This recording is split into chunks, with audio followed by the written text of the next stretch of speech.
All right, the next type of inequality we're going to look at are our polynomials. Polynomials. And our goal with polynomials is always to make sure that one side is equal to 0. Must have 0 on one side. And then the other thing is you must factor to get your zeros, okay? So here's example 2. It is a polynomial. If I were thinking about this, if I were to multiply this all out, at some point I'd have x times x times x. So this would be a cubic. It'd be an x to the third, okay? But it's a form of a polynomial. So the good news is, like I said, it's got to have 0 on one side. So we got to get everything onto one side, have 0. So we have that. And then the next thing is to factor. This one is perfect. Guess what? It's already factored for us. So then what we need to do is go ahead and find our zeros. So we set each one of these parts equal to 0 to find those zeros. So I set x equal to 0. That one's already solved. Then I do x plus 2 equals 0 and x minus 5 equals 0. So this gives me x equals -2. This one gives me x equals 5. Now that I have all my zeros, I go ahead and put them on a number line. Once again, like I've said, hardest part, putting them in order. Okay, so smallest number is -2, then 0, and then 5. And then when we're on here,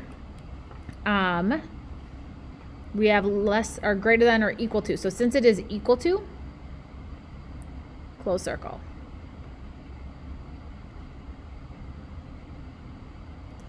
Now what you would need to do is test points in this equation and see if it works out.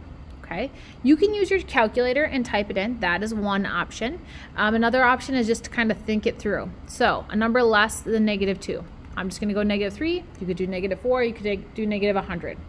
Okay, if I were to put a -3 here, I really only care if I am greater than or equal to 0.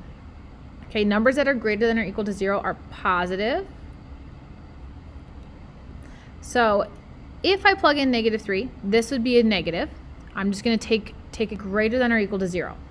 No, they are not. So this is false. So it's not part of our solution set, and I do not shade that part.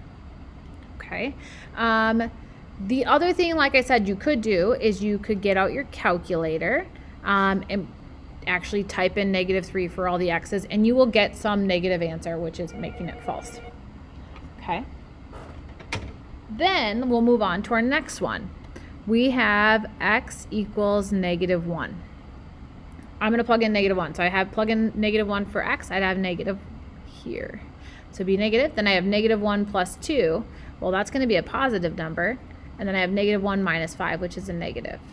Negative times positive is negative. A negative times a negative is a positive. So this is a positive answer. Are positive numbers greater than or equal to 0? Yes, it is. So this is true. So we go ahead and shade here. All right. Between 0 and 5. Any number in between 0 and 5 is fine. Let's go with 2. Plug in 2 here, it's positive. 2 plus 2 is 4, so positive. And then I would have 2 minus 5, which is -3, so negative. If I take a positive times a negative, my final answer will be negative. Are negative numbers greater than or equal to 0? No, they are not. So this is false, so we do not shade. And then our last one here is any number bigger than 5. It can be anything. I'll just do 6, super original. Plug in at 6 here, I'd have a positive. 6 plus 2 is positive, and 6 minus 5 is 1, so positive. So they're all positive. If you multiply 3 positive numbers together, it's still going to be positive. Are positive numbers greater than or equal to 0? Yes, it's true. So then we go ahead and shade. Okay. And now that I'm done, okay, whenever it's a polynomial, you got to do the number line. We go ahead and write it in interval notation or boundary notation. So we're going from -2 to 0. Brackets, union, 5, bracket 5 to infinity, parenthesis. So there would be my solution in interval notation. Okay. Then our next example. This one is a quadratic. So step 1, do I have 0 on the other side? Yes, I do. Step 2 is factor. This one is not factored for us, so we need to go ahead and factor. Okay, so the front number is not equal to 1, so it's a little bit more thinking to factor this one. So it multiplies to 2, 1 and 2. So I know I'd have to have x and 2x. And then the end numbers had to multiply to 5, so I got 1 and 5. We like prime numbers, that's nice. So if I were to just go ahead and try and pair these together, if I did 1 here and 5 here, it's a little bit of guess and check. Just kind of work through it. And then with our middle numbers, we got to get to -11. So this would give me 2x, and then this would give me 5x. Adding, subtracting in any way, shape, or form, can I get -11? No, I cannot. So what I need to do then is swap these around, because we're undoing FOIL. So we would have 5 here and 1 here. Let's try it out. This gives me 10x when I multiply, and this gives me 1x. When I add, subtract, combine them in any way like that, can I get -11? Yes, if they are both negative. So both negative. And then I just ask that you guys always check your last two numbers when you multiply them. Okay, if I take -5 times -1, do I get a +5? Yes, I do. Okay. Now that it's all the way factored, we're going to go ahead, set each part equal to 0. And I get x equals 5. And here I would add 1, then divide by 2, so I get x equals 1/2. Go ahead, put them on a number line, and then I would test my points. Number less than 1/2, I'm going to do 0. 0 is super easy to do. And I recommend when you plug it into your factored form. Or like I said, you guys can type it into your calculator and double check there. It just takes a little bit more time. 0 minus 5 is a negative, and then 2 times 0 is 0, 0 minus 1 is negative. A negative times a negative is a positive. Are positive numbers less than 0? No, positive numbers are greater than 0, so this is false. Then a number in between 1/2 and 5, I'm going to try 1. 1 minus 5 is -4, so I got negative. 2 times 1 is 2. 2 minus 1 is 1, which is a positive. A negative times a positive gives me a negative answer. Are negative numbers less than 0? Yes, they are, so it's true. And then we got a number bigger than 5. I'm going to go ahead and do 6. 6 minus 5 is 1, so positive. And then 6 times 2 is 12. 12 minus 1 is positive. So positive times a positive is a positive. And positives are not less than 0, so it's false. And then, I should have put this on here. I didn't put my circles on here. To know if 1/2 and 5 are included, we look at our inequality. If you are less than 0, not included. So it's open circle. So I write my solution in interval notation. It is 1/2, comma, 5. And then since they're not included, parentheses.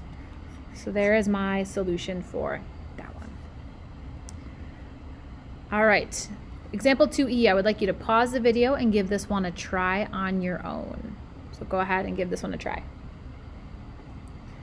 Now that you've tried that, let's go ahead and quickly solve this one. We will have x minus 4 equals 0, set each part equal to 0 because it's already factored for us, which is super nice. And then I have x equals 4 and x equals -1. We put them on a number line. I'm not going to skip like I did last time. Now, should I have open or closed circles on these? This should be equal to, so closed. And then I go ahead and test my points. Number less than -1, I'm going to do -2. -2 minus 4 is -6, so I'd have a negative.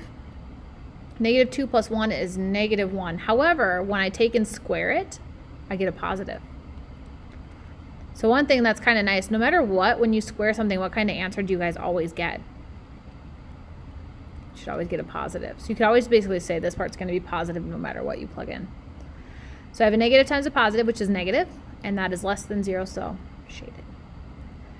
Then I would pick x equals 0. 0 minus 4 is a negative. And once again, if I plug in 0, I'd have 1 squared, which is a positive. So I got a negative times a positive, so my answer is negative. Is that less than 0? Yes, it is, so I would shade again. So don't always think that it's always every other, so you got to check it. And then a number greater than 4, let's do 5. 5 minus 4 is 1, so positive. 5 plus 1 squared is 6 squared, so 36, so positive. Positive times positive is positive. And are positive numbers less than 0? No, they are not. That is false. Now, some people write this inequality answer wrong, so you got to be very, very careful. You don't need to use a union. We are including every single number from negative infinity all the way up to 4. So my final interval notation for this one is negative infinity up to 4. Okay. I just want to point out, if it was not an equal to, let's say we had this case. They were not equal to. This was open, and this is open. This would be a case that you would need to write it with a union. Okay, the way you'd write this one would be negative infinity up to negative 1, parenthesis, because we've got to leave out negative 1, union, we pick up negative 1 to 4. So just take note of the two different ones. And there are our examples on polynomials.